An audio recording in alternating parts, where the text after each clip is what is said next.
I'm just going to do a couple housekeeping items to get us started, and then I will pass it over to my colleague, Michael Kendrick Pratt, who we lovingly call MKP. So don't get confused if anyone says MKP, that's what we call him. So for those of you that are unfamiliar with Rev1 Ventures is an investor startup studio. What that means is that we combine capital and strategic services to help startups grow and corporates innovate. And one of the great things about today is we're talking about the corporate partnership that we have with State Auto and the startups that we've connected into that organization, and Cole with Flyreel is one of them. So very excited to talk about Cole's journey, his relationship with State Auto, and the industry disruption that he is creating in insurance.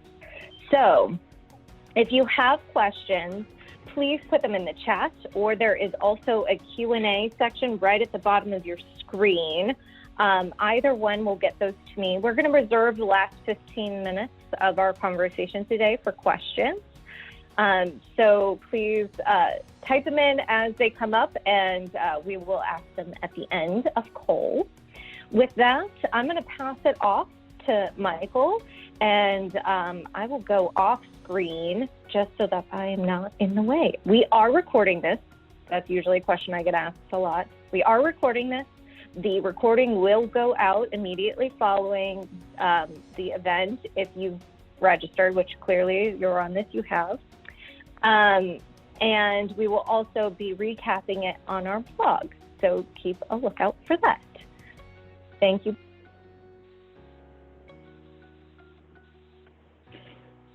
All right, I think we're going. So thanks a lot, Heather. Appreciate that introduction. As Heather mentioned, I'm Michael Kendrick Pratt with Rev1 Ventures, and we are extremely excited to welcome Cole Winans here today. He is the founder and CEO of Flyreel, which is a Denver-based company that has really been doing some awesome things in the insurtech space over the last couple years. I'll let Cole introduce the company in a second. But Flyreel is also a Rev1 portfolio company. So we had the pleasure of investing in Flyreel back in March of 2019 through our State Auto Labs fund. And also Flyreel has a really great publicly announced partnership with State Auto right here in our backyard in Columbus. So very excited about that partnership too. Cole, welcome to Founder Story. Thanks, Mike. Good to be here. Can you start us off, just maybe tell us a little bit about your background, where you're born, where you live, experiences that you have had prior to starting Flyreel? Sure. So born in Tucson, Arizona, grew up in Colorado. Prior to getting into technology, my life's focus was really hockey. I used to be a hockey player. I left home pretty early. Was fortunate enough to attend a boarding school where I played hockey on the East Coast, and then I spent a bit of time in Canada playing juniors. And all along the way, I've dabbled in technology. I've been a software engineer for a while now, creating applications and experimenting, created a couple businesses. So when I was done with hockey, I came home, started a consultancy, and worked as an independent consultant out of the Boulder, Denver area, mostly building product through and through, from design through to back-end engineering for a lot of Bay Area companies, as well as other companies in Denver and across the U.S. You're a big Columbus Blue Jackets fan, right? Of course, yeah. Yeah, pretty close to the Avs. I won't say how close, but. Can you give us a kind of a quick elevator pitch for what Flyreel is, so that everyone on the call knows what technology you are building? Yeah. So what Flyreel does is we sell a solution directly to property and casualty insurance carriers, and it's an AI assistant that guides homeowners and business owners through their own home inspections. So similar to maybe Alexa or a commonly known AI assistant. It will talk and walk you through your own home inspection using your smartphone, turning on your camera, and guiding you through scanning different areas of the home or even a business property. While you're doing that, we've developed our own artificial intelligence technology and computer vision models that automatically extract the data that matters most when it comes to protecting your home or your business, and also enabling your insurance carrier to price and size the coverage appropriately for you. So we launched this technology last year, really, and now we're serving a large number of carriers across the US, and we've got some exciting plans for the future as well. Very cool. So you mentioned sort of pricing and underwriting a home. I think a lot of people, they think about how they get insurance, right? They call up their agent or they're entering information directly on a website. You know, you're giving your name, your address, and maybe a couple more details around you, and then boom, all of a sudden there's kind of a quote that gets put in front of you. But there's a lot of stuff going on in the background, right? What are kind of some of the things that are going on in the background before you see that final number? Yeah, well, I think what a lot of people don't realize is, you know, the quote is really just the beginning. And after you get that quote, behind the scenes, there's this mad scramble to get data on your property to make sure that if there's stuff that they hadn't accounted for in the quote, or there's risk that could jeopardize your safety or even the safety of the home, it's accounted for. And carriers go about doing this in a number of different ways through aerial and geospatial data acquisition, trying to grab tax and county records on the property. And what it amounts to today is there's a lot of assumptive decision making and generalizations where based on your zip code, they assume your risk or even the contents of your home are a certain amount. And that's not necessarily the most accurate way of doing things. And so broadly, this is what Flyreel helps to solve, is these insurance carriers really want to better understand your property so that they can serve you to the best of their ability. But until today, or until recently, they haven't had a way to get the data that they need to do that the best way possible.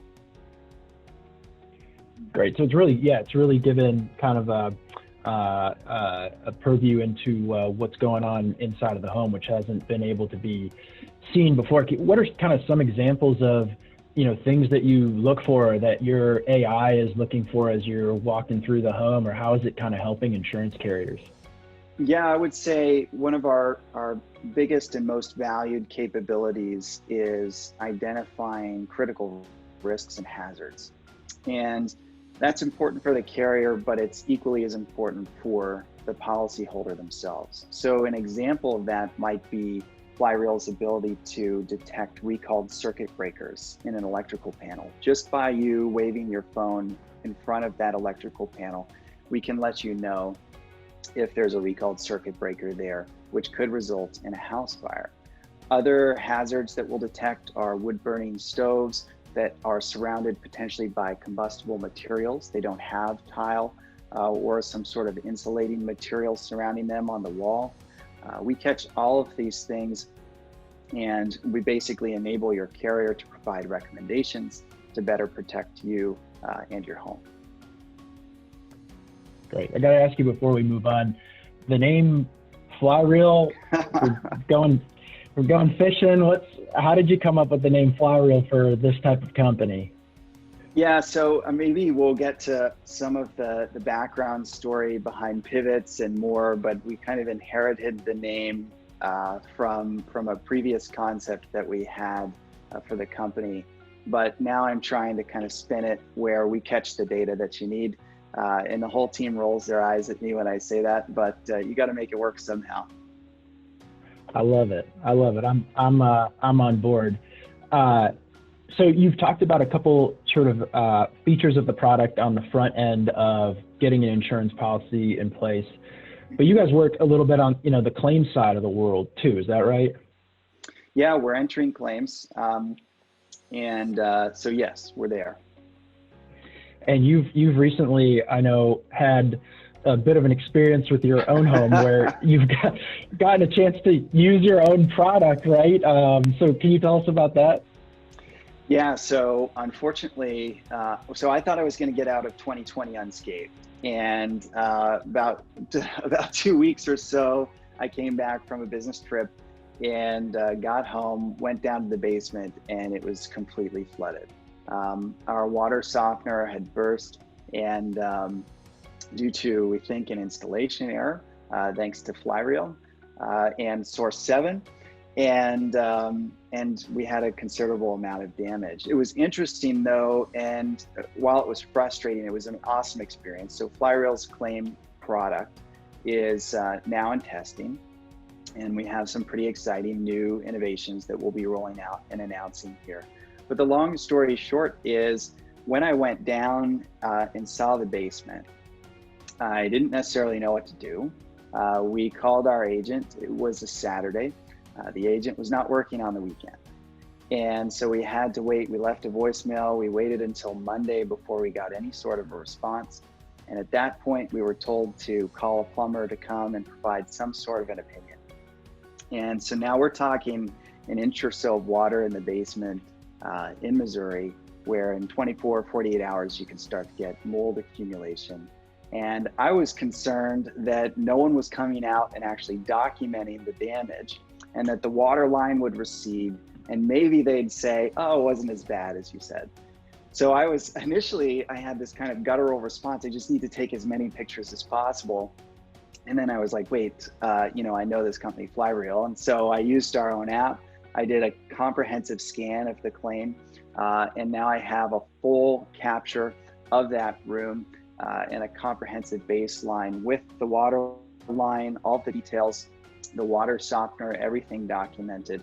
And when I did that, I got the benefit of peace of mind, knowing that there's a nice reference. I can share it with my carrier, and it can help support the process and even expedite bringing this to a close. So it was a neat opportunity to have firsthand experience using the product, seeing the results that come, although I would have maybe preferred a different test subject.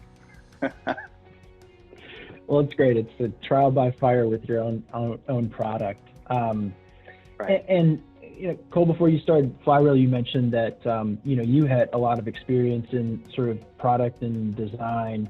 Can you talk about how kind of that experience from your past was able to help you as you got Flyreel up off the ground?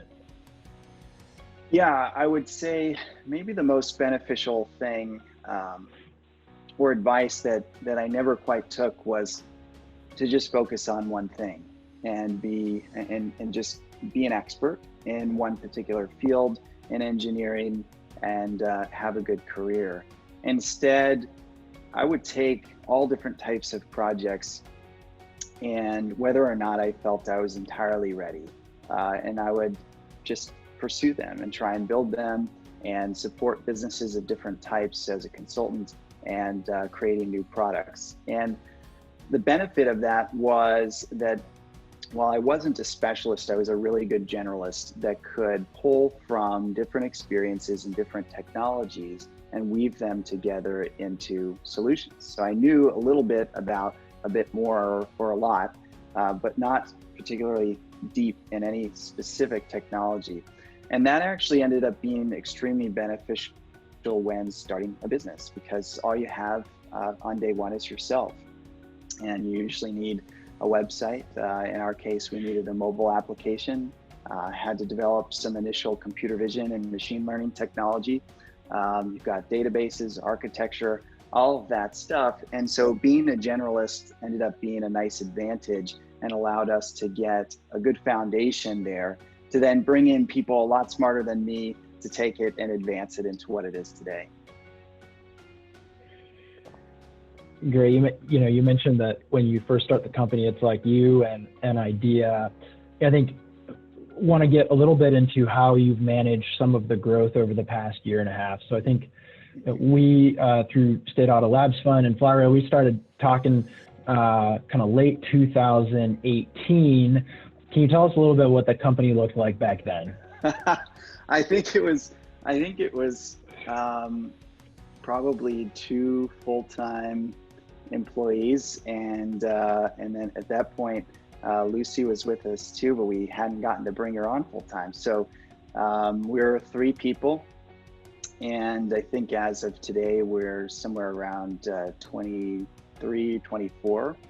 And so it's been a lot of growth in a real short period of time. And how do you manage that? I think it's different at each phase. And I think there was a study that Google had done where every time you grow by about 30 or so percent, you actually have to reinvent your culture and be very intentional about that. And I would say that's just about right for us, where when we went from 3 to 5 or 6, we really had to instrument the company with different processes and have better role definition, because when you're 3 people, everyone's doing everything.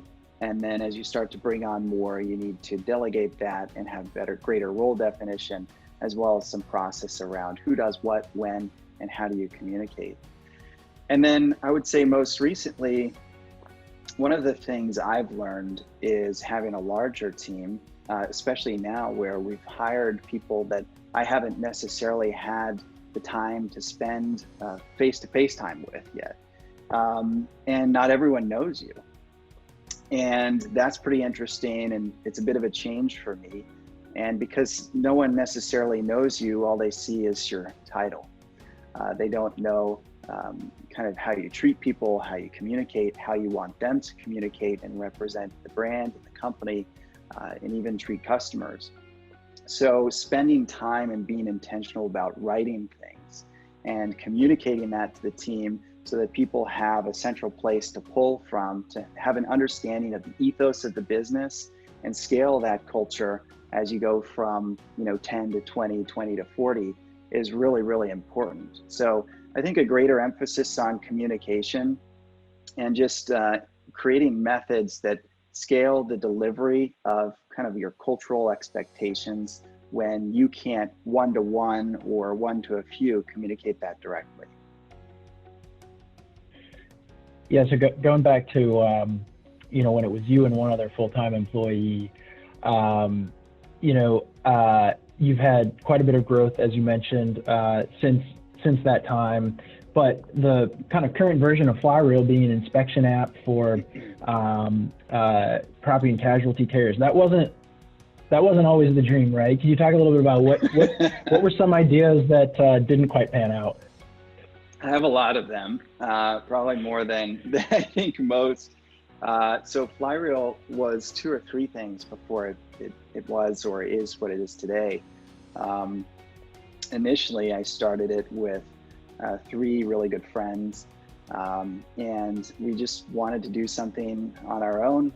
And at the time, I had just done a semester of school at the University of Colorado in Boulder, and also started this consultancy at the same time. And I looked at my educational experience and saw a scenario where I really wanted to learn. There are all these great classes I wanted to take, and I couldn't necessarily take them. I had to do all these prerequisites. I was personally funding my journey through college, and it just wasn't making a ton of sense. And so I thought there's got to be a way for people to pull expertise from other people scalably. And so we were going to create an application for that. So we created a web app where you could ask a question and people could basically create a course or explain to you how to do something that you're interested in. So it was like a micro learning platform. And what happened was we allowed people to do video responses. And so now I think maybe you'll start to see where the name Flyreel comes from. And so people would say, how do I do this? How do I fix this? And they would get a series of short videos showing them or giving them tips to do that. And we'd stitch it all together. So you'd ask a question at the beginning of the day, and by the end of the day, you'd have this reel of responses showing you how to do something. And people would use it for education. They also used it for entertainment, where people would do add-on. They'd play a bit on the piano, and then someone would actually add a response to that, and all got stitched together, and they'd make group music. it was really, really neat. But it was a cool social app. It wasn't a great business. And so then from there, we pivoted and tried to get into business where we actually saw a lot of people trying to get help fixing things around the home and asking how-to or DIY questions for repair. So we ended up onboarding about 300 or so local home service professionals in the Denver Boulder area. And people could ask for help and get help around the house or get quotes. And we even advanced that a little bit further. And this was our entrance into machine learning, where we used a technique called a Bayesian classifier using Bayes' theorem and natural language processing, where if you asked a question or you said, hey, there's a leak or my water bill's gone up, I'm not sure what's going on, our system could understand the question, extract the skills necessary to help you, and connect you to a professional in the area over video to get a quote or get some help.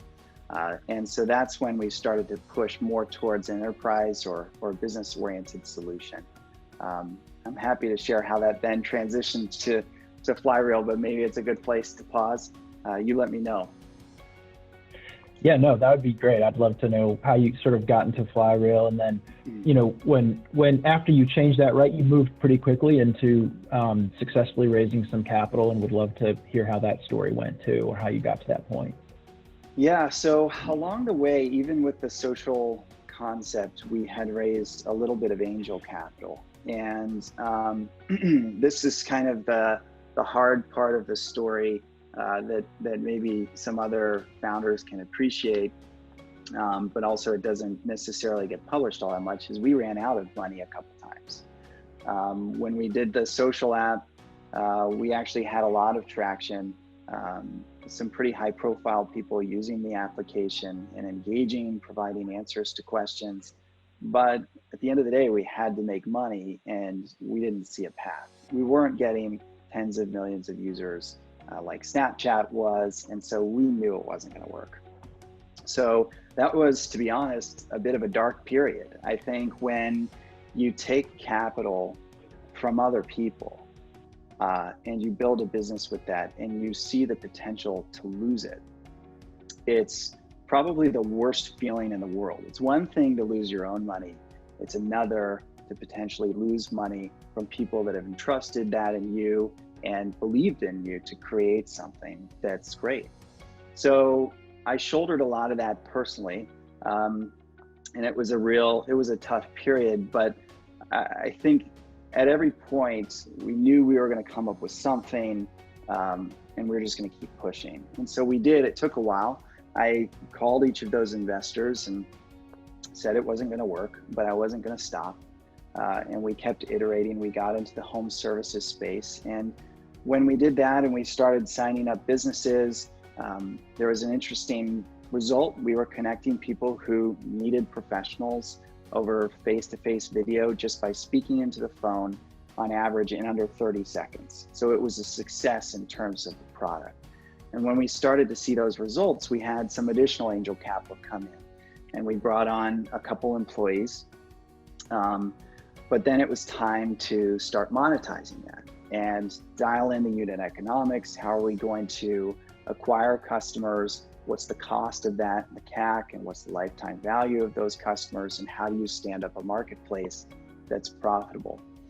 And while we had a better product for connecting people that needed help to professionals, we didn't have a better business. We were competing with the likes of HomeAdvisor and Angie's List, spending $80 million in TV ad spend, playing the pay-per-click search game. We didn't have any of that money and we couldn't do that. And so that's when it was dark period number 2, where you're like, really, I must be so bad at this, because that's strike 2. And same thing. I think one thing I'm grateful for is we've always had great investors that understood the risks and were in for the right reason. And I was able to call them and I shared everything along the way. I just don't see this working. And we've got to change again. And this time though, I didn't know what to do. because everywhere we looked, we started looking at industries. Could we apply this somehow to education? What about real estate? And then the idea popped up, what if we didn't just understand what you were saying into the phone in your home? What if we could understand what you're showing with the phone in your home? What does that do? And we had a couple of our investors had success at a company called Eagleview Technologies, where they analyze homes from the sky for the sake of helping and supporting insurance carriers. And they thought, gosh, there's probably an insurance play. And so I created a bit of a proof of concept where you could pan across a room and it would document the details of that room. And we didn't want to repeat history where twice we created a really cool product that we couldn't monetize and something that wouldn't actually drive business value. And so we flew out to an insurance conference in Boston with this rinky-dink prototype, and we put it in the hands of some carriers. They could scan the room. We detect the potted plants in the conference room, the chairs, the tables, and we could inventory all of that. And we ended up leaving that conference with a lot of interest and also a partnership with Microsoft, which was shocking and incredible and one of our big breaks. Very cool. So you got it in the hands of some insurance carriers, and now here we are in September 2020. You've got several announced partnerships with insurance carriers on the board, which is fantastic. You talked about some of the channels that you went through previously just not being the right channel for you. Well, insurance carriers they have a reputation for being really tough sales cycles and really difficult sales channels, but you've again got a couple on the board. Can you talk a little bit about what it was like working with State Auto, which was one of the the first ones that came on board with Flyreel? What it was like working through their innovation department and sort of how this fits into their innovation strategy, and just overall, what was that cycle like? Because I think it's really interesting you're able to break through it. Yeah, the sales cycles aren't generally the fastest, like you said, but what we found with State Auto was really interesting, and that they're a very innovative group with a clear view and conviction about what the future of insurance is going to look like. So they were pretty early in accepting this concept of a self-inspection. We had some market opposition and objection to the concept, saying, hey, no one's ever going to download an app and no one's ever going to scan their home, which fortunately is not true. We wouldn't be here today. So State Auto came in, and it was just fortuitous timing where we connected right around the time they were looking at assembling and deploying a self-inspection strategy. And what was nice was they were a really great early stage partner. We didn't have to fool them about the size of our company or play any sort of games. They kind of accepted us for who we were and the technology for what it was. We weren't a huge company, but we did have technology that worked. And so what was great was, it's one thing to bring the technology to the organization. It's another to actually assemble workflows and embed that technology in the way that you do your work. And the latter is the path to stickiness. It's also the path to ensuring success. And so State Auto was able to bridge gaps between innovation into the actual business units. And they really grabbed it, took hold of it, and helped influence and even shape the product early on, giving us feedback saying, look, this data here is just not helpful. And if you could do this, then that would be great. And that informed a lot of our roadmap and even influenced the product and the value that it's bringing carriers more broadly today. And I'm sure, the sales cycle probably differs from customer to customer. Is there any sort of piece of the P&C chain that you're trying to get into when you're first contacting a new potential customer, or is there a particular department that you're trying to get into to try to talk to, or is it just honestly vary across the board? Yeah, I think you know the roles and the people that you're targeting and to whom you think you can deliver the most value, and that's where we focus. And that's usually in underwriting right now, and it's a decision maker, so a VP or SVP or Chief Underwriting Officer. Those are the people where if Flyreel is embedded, we can deliver the most results to them and their teams. So that's where we focus out of the gate. And from an implementation perspective, our goal and where do we focus in the business is usually there's a portion of a carrier's book of business where they are physically inspecting properties or even virtually inspecting properties. And it's typically a specific percentage. And so what we do is we offer to come in and demonstrate that we're able to deliver equal or greater data more efficiently. And that's where we start. And it often looks a little bit like a bake-off. And we're pretty eager to get embedded there and demonstrate the value of our data, because what that does is it's kind of the aha moment. A lot of times, and most of the times, insurance carriers have never seen inside the homes that they insure. So they're using assumptions and generalizations to estimate the value of the things in and around your home, their level of risk, and 60% of the market is underinsured, which means if you have a claim, it may not be covered. So there's this big gap. And what we do is when we start showing them the insides of these homes, they're able to start correcting what's called the insurance to value, or also they're able to identify risks and hazards that could jeopardize your safety or the safety of the home. Once we get to that aha moment, it's a bit of a light bulb that goes off, and we're able to really prove how valuable we are and then kind of grow in our influence and ability to deliver from there. And do you sort of, once you've solidified the sale and you're kind of inside the insurance company, what's sort of the cultural fit between, Flyreel, very, nimble startup, moving quickly? Do you sort of sense that the carrier feeds off of that energy? How do the sort of cultures of the two fit together as you, because right, the sale is kind of step one, and it's a huge important step, but then there's, it's a partnership from there on moving forward. So how do you kind of see those two cultures working to your advantage as a startup? Yeah, this is something I'm really passionate about, and we've even designed our company's org chart around this. So they talk about founder market fit and, do I have insurance experience? No, but the people that we work with on a day-to-day basis are amazing, amazing people. I'm fallen in love with the market because when you actually sit down and get to know them, they're laser focused on protecting people and their things. And it's an awesome mission. They take it very, very seriously.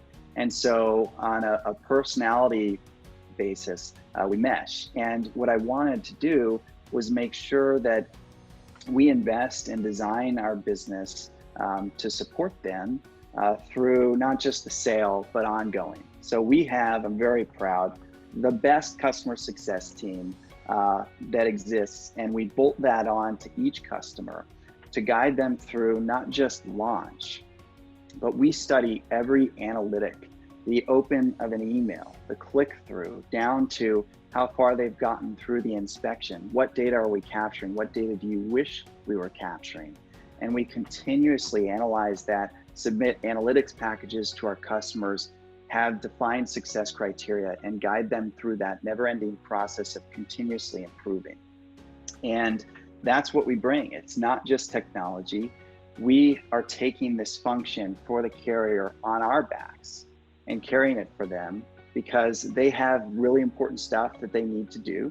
And this is our expertise. This is our specialty. It's what we can bring to them. So our engagement, like you alluded to, it doesn't close at the sale. It just begins. And we've set up in our business this customer success team that we provide each customer for the totality of their engagement. Great, thanks for that explanation. we've got about 10 minutes before we go to Q&A. There's a couple other topics I'd love to cover with you, one of which you've alluded to previously on hiring. I think you said you were pretty much a two-person company and now you're a little over 20. So you've done quite a bit of hiring over the last 18 months. One of the things I've always appreciated about how you've gone through your hiring process is that you do a really nice job assessing for technical fit for positions where technical fit is important, but also really focusing on the fit within the culture of the company. Can you sort of just walk through how you think about your hiring process and how you kind of combine the technical piece of it along with the cultural fit? Yeah, I think, there are a few different business units internal to Flyreel that we hire for, sales, engineering, customer success, and product. And you look at each of those a little bit differently, and then a lot of commonality across them as well. So from an engineering perspective, getting into more of the finding technical fit, what we look for is not just, so we do a hardened code test. Can you actually program exceptionally well? And we only hire the best. From there, though, you have to be better than just a programmer. You need to be a thoughtful individual that's capable and willing to solicit feedback and then incorporate that in your work. So how coachable are you? And so part of our culture is a culture of humility. Right? We have very, very smart people that take their work very seriously, but not themselves. And that's a phrase that was actually designed by one of our employees. And I think that shows that the team understands the culture that we're trying to permeate across the organization. And so when you look at the engineers, it's not just that technical prowess, it's also the ability to pull feedback. How coachable are you? And it's also how interested are you in the business? To become a highly effective engineer, you need to be able to kind of understand the business and understand the customers, what they value, so that you can prioritize your efforts accordingly. It makes you so much more effective because then you can focus on the stuff that matters most. So that's engineering. From a sales perspective, we sell differently. We're not pushing licenses down people's throats. I think we're very, very focused on demonstrating the value of our product. And if we're not delivering value, we're not going to push for a sale. So that's very, very important. And that means you're looking for specific people and not looking for other types of sales mentalities. So you have to be willing to play the long game, and you have to be willing to come in from a supportive role and focus around delivering success. And if you can't see a clear path, you either work hard to find one or don't force it. We're not going to force deals. So that's really important. And on a customer success side, I think listening is probably the most important skill. Having empathetic reasoning, being able to deliver and communicate exceptionally well in customer-facing scenarios. So those are some of the skills, but also culturally, I think you can weave together what we look for in our people, and it's a level of humility. It's team first. We don't do any of the self-promotion stuff. We take our work very seriously, but we have a lot of fun doing it. Have you had to hire a lot of people over the last 6 months without meeting them? Yeah, so yes, and also I've not been the sole person that's hiring now, which is a weird transition, very humbling, but also very exciting at the same time. It kills me. I think I grew up, working in a remote environment on my own for the longest time. And initially when I started Flyreel, my thought was it's remote always and forever. And I didn't see the value of an office. Then we got an office, and I just fell in love with the team and spending time with them. And now that we don't have that, kind of stings a little bit. And we also have such incredible people in our organization that, like you said, I haven't had the chance to meet. So I'm dying to sit down with each of them when we have that luxury again. But I think also separately, it's an exciting time where talent begets new talent. And we've brought in some great leaders that are implementing their own interviewing processes and finding fantastic people to grow the organization. And that has me really excited. That was going to be one of my questions, just around, how the role of CEO changes as the company matures. And so you mentioned that a couple of people, that are getting hired, or the interview process is being led by other folks on your team. Are there any things that you think are kind of core to being a CEO that you think, no matter what happens in the future, these are some things that I'm always going to want to be responsible for? Are there any Legos that you kind of see yourself keeping forever, or is everything essentially fluid, and as you grow, there are going to be some things that you're just going to have to pass along to other folks? Yeah, yes, and some of that's come more easily in areas than others. Finance, I'm not holding on to. I'm very willing to let that one go, and HR too. I think the paperwork there, I wasn't crying when that left my hands, but I'm a product guy, and so you try to learn a little bit about what type of CEO are you? And I would say I gravitate more towards a product CEO. So having a heavy influence on the vision for the product for the longer term is very important for me. But with that, kind of have to choose your one thing, and then confess that that's where you're going to kind of hold on to it a little bit tight, but then got to let the rest go. Otherwise, you can't scale, and you're going to do the business a disservice. And so I think that's a little bit of where I am, and that's been a nice transition, a challenging transition in some ways. But what's been helpful is the stuff that's been shifted to other people's responsibility has now thrived as a result. So it kind of hurts during the transition, but then when you see someone take it and do such a better job than you could have ever done, it makes you feel pretty good inside. Great. Heather, can I get one more? You can get one more, and then we are also getting some questions in from the attendees. Please leave your questions in the Q&A, or you can just chat them to me, and we will ask Cole in a minute. All right, cool. Cole, my last question, I think, on a bit more of a personal note, I think one of the things that I have a great deal of respect for founders of businesses is just the immense amount of stress that goes through running a company. You mentioned kind of being down to the last dollar a couple times, having to shift perspectives and ideas for your company. Can you talk a little bit about just how you manage stress as a founder, as a CEO on a daily basis? Is it sort of up and down? Is it constant? You're running a business, there's this constantly burning wick until you turn the cash position around. How do you sort of view that, deal with it? Any tips or tricks that the rest of us can kind of use in our own lives? Yeah, I'll try to share some of my techniques. I think there are 3 areas that you have to be really intentional about focusing on, from my perspective: physical, mental, and spiritual.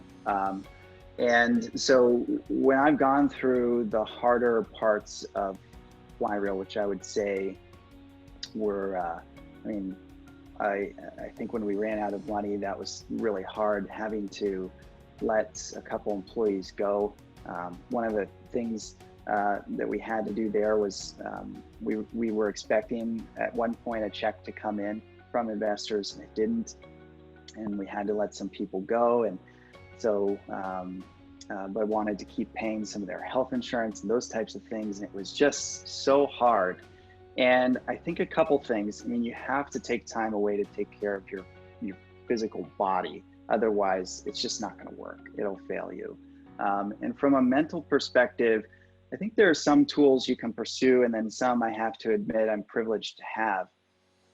I grew up with parents that told me I was great growing up, whether or not I was. And eventually you can start to believe that, and you establish a bit of a self-confidence that I know things aren't working. I'm not performing right now, but I'm going to come back. I'm going to get this done.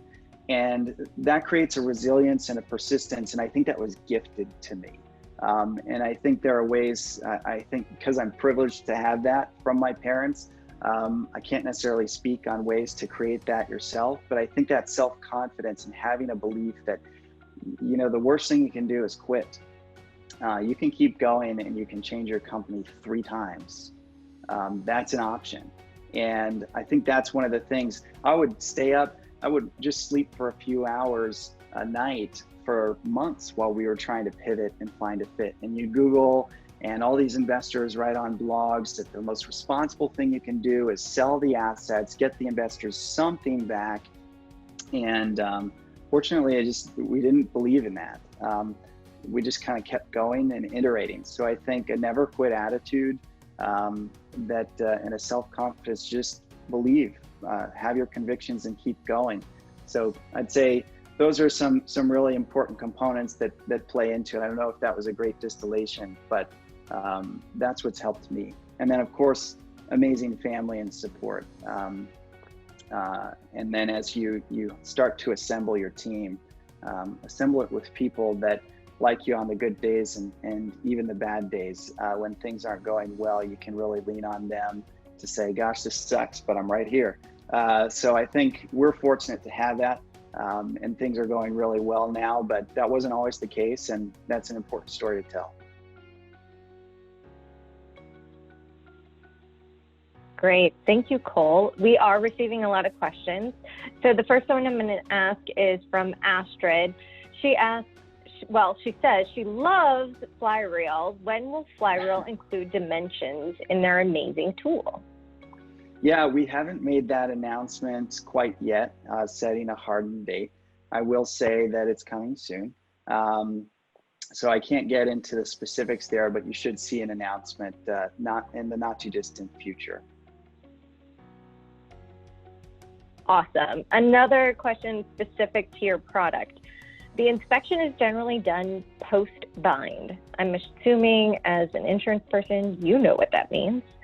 How can Flyreel be deployed at the point of quote, or at least point of bind?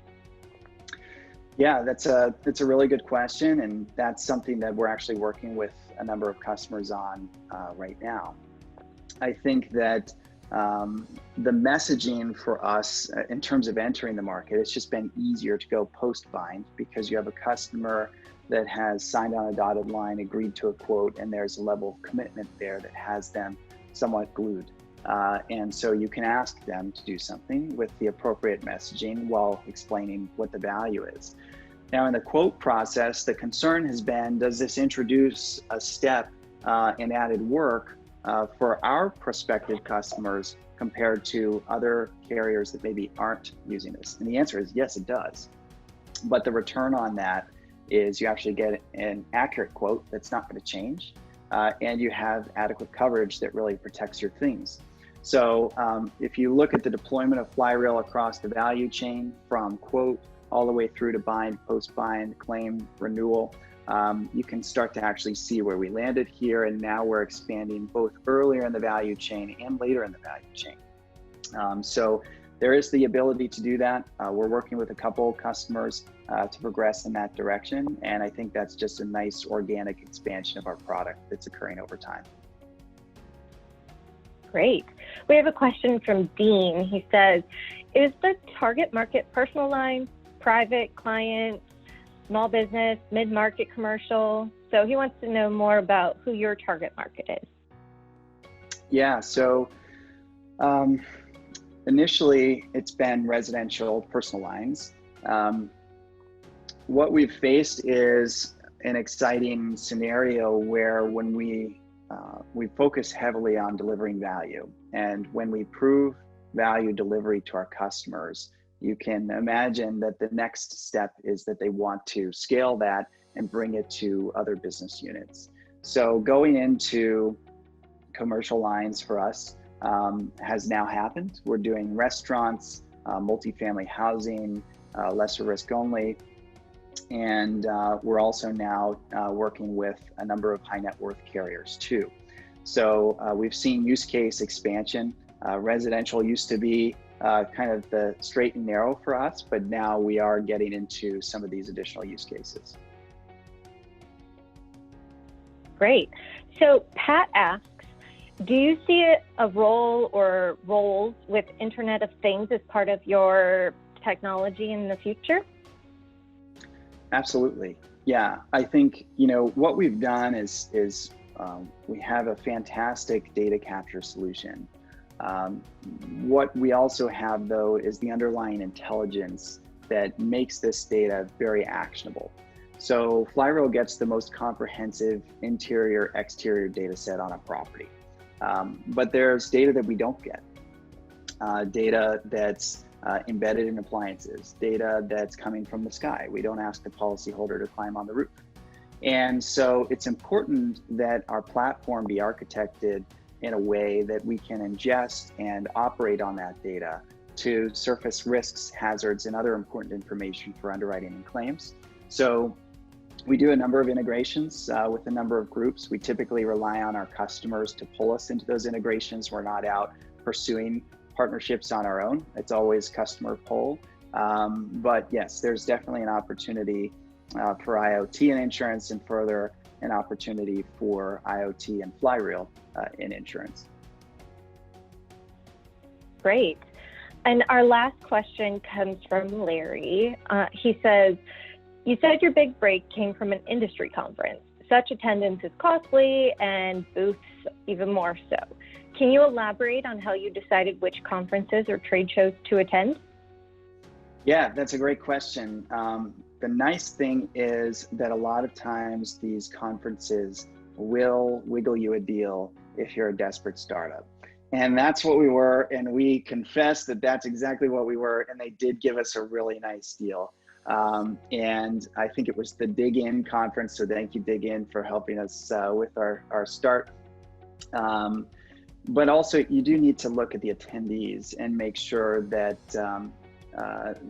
people from the business units are there. I think one thing we wanted to be very careful of is to get true voice of customer, not necessarily the most forward-thinking person at the insurance carrier, right? Because it's one thing to understand and have conviction about the future. It's another to be able to make that decision to implement it, you know, that month. And so we did look at the list of people that were going, and we determined that there were people there that could give us authentic feedback and help expose, hey, where's the friction going to be? Is this really valuable? And that helped us throughout that selection process. A great answer. And one of the other things that I've seen that works for startups is partnering with someone. So if you've got someone else attending that is a partner, and asking them if they would share your booth or sponsor your booth can sometimes work as well. So, thank you, Cole. That actually wraps up our founder story today. And as Cole mentioned to me earlier, this is our first founder story with a speaker from the Ozarks. So thank you for setting a record there. Thanks. As I said before, this is being recorded, and we will send a recording out after the session ends. Thank you for attending. And the next founder story and the last one of this year will be in November.